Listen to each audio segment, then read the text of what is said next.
So you've made the decision to go to Disneyland for your first or maybe your next trip. Congratulations, you're about to have an amazing time. But one of the most frequently asked questions when planning a Disney vacation is, just how much is this gonna cost? Now you may have heard that Disneyland vacations are one of the most expensive ones you can take, and that doesn't necessarily mean you have to waste your money.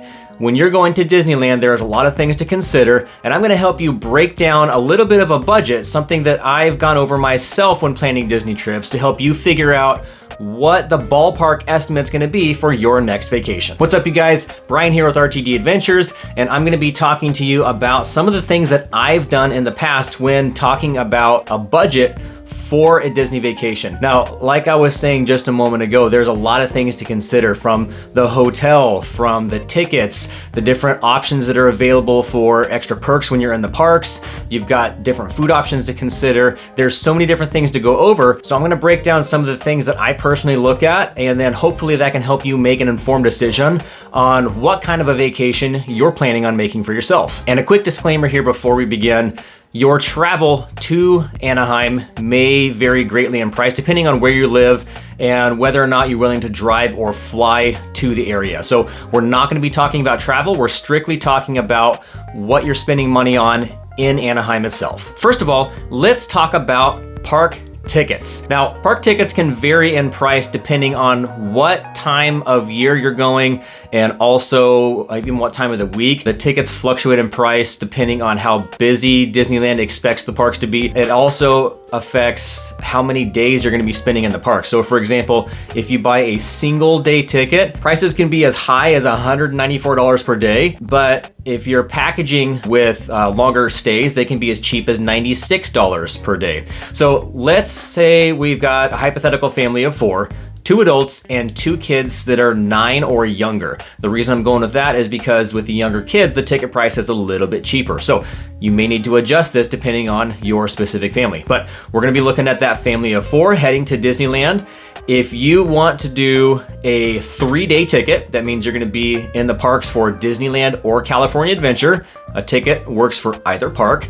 You can be looking at around $1,500 for the theme park tickets. Now, if you would like to add a park hopper, which means you can switch between Disneyland or California Adventure in the middle of the day, then you're looking at almost $1,800 for the park hoppers. Now, whether or not you need the park hopper is up to you. If you think you're just gonna be in one park all day long, I wouldn't necessarily float the extra cost, but if you like to switch and have that option, then the park hopper may be something to consider. All right, next up, let's talk about your hotel. You're gonna need somewhere to stay while you're in Anaheim, and this is actually one of the biggest differences in price, whether or not you're looking for a budget hotel or you're wanting to splurge and do something like the Disneyland hotel. Let's take a look at some of the options here. We're gonna be looking at 4 nights in the park, or 4 nights rather in Anaheim.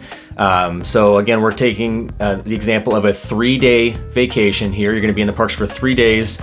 And then of course you need to stay in the hotel the night before when you travel to Anaheim. So the first one we're gonna look at is the Clarion. This is a hotel that's pretty close to the park, and it's a relatively cheap one here. So for a hypothetical stay in March, I've priced this out at around $888. And this is, this can vary depending on what website you go onto as well. So I do highly consider you shop around with different websites and even consider using a travel agent such as Getaway Today. They're actually one of our partners. Getaway Today is a travel partner that we've used for many of our trips. Even before we started doing these YouTube videos, we were using Getaway Today to help book our vacations because, well, they just quite frankly had the best deals. We were able to save money on this last trip. We saved a few $100s on our hotel stay at Disneyland when we packaged with them. So they're gonna have deals on all sorts of great stuff for your Disneyland vacations. They've also got great deals going on right now for your Walt Disney World trips. They've got deals for Universal Studios and for cruises. They've got a lot of awesome things available to you. So what you need to do is go online to getawaytoday.com. I'm gonna put a link in the description and on the screen here so you guys can follow that over. And you can also call 1-855-GETAWAY. And if you call them, let them know that RTD Adventures sent you, and they'll get you hooked up with the best deals on your next vacation. Another one that's a great option, this one is right across the street from Disneyland. It's the Castle Inn and Suites. We've stayed there before and we really like this one here. So we're looking at a little bit less than $1,000 for the family to stay there. A little bit pricier, not too far away from the park still, is the Element. We've also stayed at this place here. We're looking at around $1,800 for the trip. This one actually does come with a full breakfast. So planning a hotel with a free breakfast can actually help offset some of the costs for your food, which we'll get to food here in just a second. But Element is a good one. They've got a great breakfast buffet. And then if you're looking at the Disneyland Hotel, this is the one that can really run you quite a bit of money. This is a Disney resort hotel. That's the closest experience you get to the parks is staying in one of those official Disney resorts. This one can run you in the upwards of $3,800. So quite a big difference there, you know, from the Clarion to the Disneyland Hotel. You're looking at about a $3,000 difference. So a few different budget option ranges there when you're looking at that hotel. Next up, we're going to be talking about the foods that are available in Disneyland.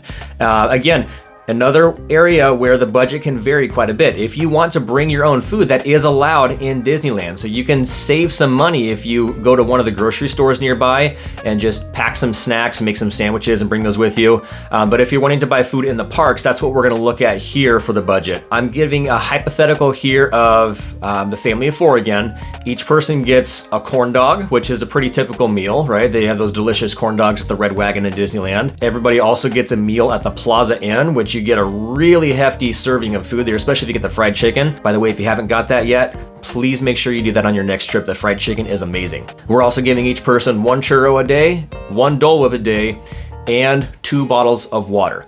Now, of course, your food may vary just a little bit off this here. We're looking at a rough estimate of $52 per person per day, which is roughly about $208 per day. This is just kind of a generalized pricing here for some snacks. A lot of the snacks are around the same cost. A lot of the meals are gonna run roughly around the same cost. Unless you're looking at something a little bit nicer like the Blue Bayou, those meals can run you quite a bit more. So that's more like $35 to $60 per person. But this will at least give you a little bit of an idea here. You know, we're looking at food for the parks for all 3 days if you're sticking to this formula at around $600, and then it obviously can go up from there if you're wanting to splurge a little bit and get some extra snacks and nicer meals. Souvenirs. Okay, so this next one here, this can be something that some people don't spend a dime on. This can be something where people spend the majority of their budget. So let's look at a few hypothetical prices here for some souvenirs you may want to get. Let's say that mom wants to get a Spirit jersey for $80. Dad's getting a t-shirt for $30. We're gonna get 2 lanyard starter sets with pins, one for each of the kids. That's gonna run you about $35. Each of the kids may want a plushie for about $30 a piece. Maybe one of the kids gets a lightsaber. That's another $35. Picture frame for $30. Bubble wand for $27. And then of course you gotta get a popcorn bucket for $28, which, by the way, might help you on your budget for the food a little bit here because those popcorn buckets are refillable for the duration of your vacation. Here's a hypothetical list of some souvenirs that we might buy on our trip. Around $360 for this here. And again, this can give you a little bit of an outline to figure out what sort of prices you're looking on for different souvenirs, and again, add or take away from this depending on what your vacation needs are. And of course then for the add-ons, there's some additional things that you may consider, you may not even care about, but we're gonna talk about a few of the things that can make your life a little bit easier. Genie Plus is one of the options. This can be $30 or more per person per day. And again, the fluctuation pricing kind of works depending on how busy Disney expects the parks to be and how in demand that product might be. So this is something that if you do wanna use it, it can help you jump to the front of the lines or at least get in shorter lines. But if you don't need Genie Plus, we actually don't use it all that often ourselves. If you know how to work Rope Drop, if you know how to work the app to check the line times, it's not necessary, but it is a luxury that a lot of people find helpful, especially if you have small kids. Parking, we're looking at about $35 a day. So this is if you have your own car and you're using one of the Disney parking garages. If you're staying close by, then you can just walk to the parks. I think that could be a big money saver as well. And then a lot of the hotels also offer shuttles. So that's something to check into when you're booking hotels that could save you on your daily prices. And then stroller rentals. Of course, you can bring your own strollers, but Disney does have strollers that are available for rent. They're $18 for a single stroller or $36 for a double. So let's just say, hypothetically speaking, we're going to use each of these. Genie Plus for the family for each of the days. $35 per day for parking, and then we're getting a stroller rental on each of those days as well. That's going to run you a little over $500. But again, take a look at the budget and see if this is something that works for you. If you like those luxuries, then they're certainly available, but they're definitely not something you have to have on your trip. So if we look at some of these rough budgets here, on the low end, and again, these are conservative numbers here, and your trip may vary quite a bit depending on what sort of things you want to add in or potentially take away from this list.